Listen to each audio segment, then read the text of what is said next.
Let's jump into a very short demo which is meant to show the different kinds of comments allowed in Java. To start out, we have a single system.out.println which states my first Java program, and then after the semicolon, we have a single line comment. This consists of a pair of forward slashes followed by a string. So that comment reads, "This is a comment." That line is going to be entirely ignored while the program is being executed. This is a single line comment which is present and extends up to the end of the line. Whatever follows on subsequent lines is not a part of this comment. Let's verify that this is indeed a single line comment by adding in a couple of other Java print statements on line numbers 8 and 10. Note that these are not highlighted in green by the IDE.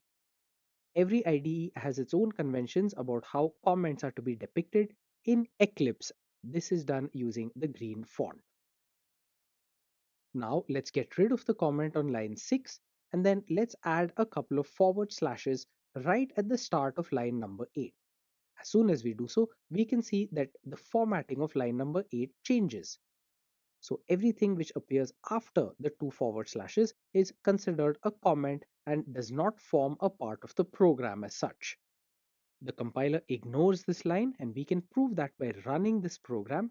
We now see that the print statements on line 6 and on line 10 are indeed reflected in the console window down below, but the comment on line number 8 did not result in anything being printed to console. Java follows the same conventions for comments as C and C++. Like those languages, it's perfectly possible to have multi-line comments. Multi-line comments are demarcated using the forward slash and asterisk key combinations. Now on screen, you can see a multi-line comment which begins on line 6 and ends on line 10.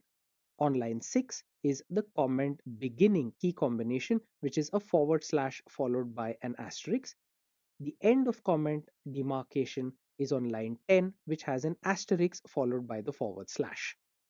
Multi-line comments are helpful in creating documentation and making really thorough notes inside programs, but their downside is that one has to remember to terminate them. For instance, let's say one began a multi-line comment, that is, one had a forward slash followed by a star, but one forgot to terminate it.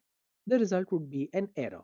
You can see that there is a compiler error because now everything which appears after the beginning of the comment is treated as a part of the comment, and Java then finds that it requires the closing curly braces in order to complete the method body and the class definition.